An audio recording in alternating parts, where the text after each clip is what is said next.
Magaalaa galma mootummaa Zimbabwee Haraaree irraa gara bahaatti fageenya kiiloomeetira 80 ta'u irratti kan argamu qonnaan humna soolaarii yookaan aduudhaan qotamu dhaabbata Nihimbe Fresh Export jedhamutu abbummaan qabatee jira. Kuduraaf muduraa oomishuudhaan gara Awurooppaafi Awustiraaliyaatti ergatu. Humni ibsaa addaan cituu jalaa ba'ee qonnaa waariinsa qabu gaggeessuun faalama qilleensaa xiqqeessee humna yookaan madda enerjii qulqulluu ta'e jalatti hojjetaa jira jedha dhaabbaticharraa Edwin Moyo. So therefore there was need for us to relook and rethink in terms of how best we can farm without harming the environment.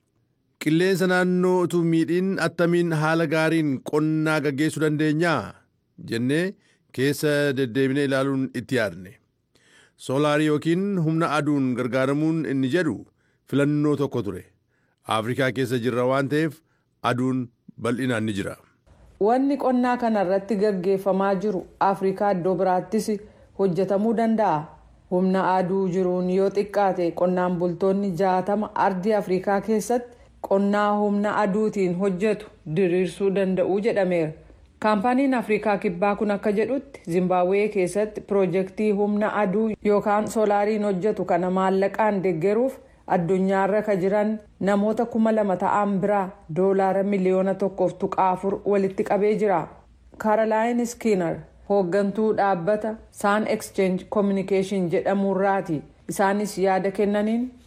We certainly hope to follow suit with more standout Zimbabwean businesses like Nimbe Fresh who want to lead the landscape.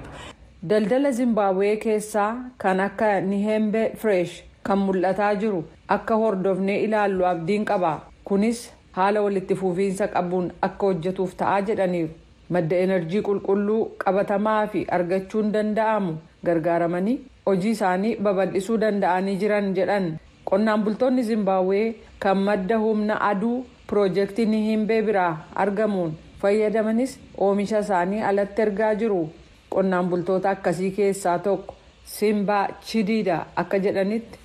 It leaves me with some disposable income on my side to be able to look after my family and maatii koo gargaaruudhaaf maallaqa na barbaachisu kaachuu na dandeessisee jira. Elektiriikiin gidduutti cituu isaatiin rakkoon nu mudataa tures hafeera. Oomisha keenya utuu walirraa hin citin bishaan jallisiin gargaaramnee gaggeessaa yookiin oomishaa jirra. Waggootii dheeraaf Zimbabween biyya olloota isheerraa madda enerjii galfachuuf jecha maallaqa hedduu walitti qabuun rakkataa kan turte ta'us addaan cituun elektiriikaa sun waan ooleef miti.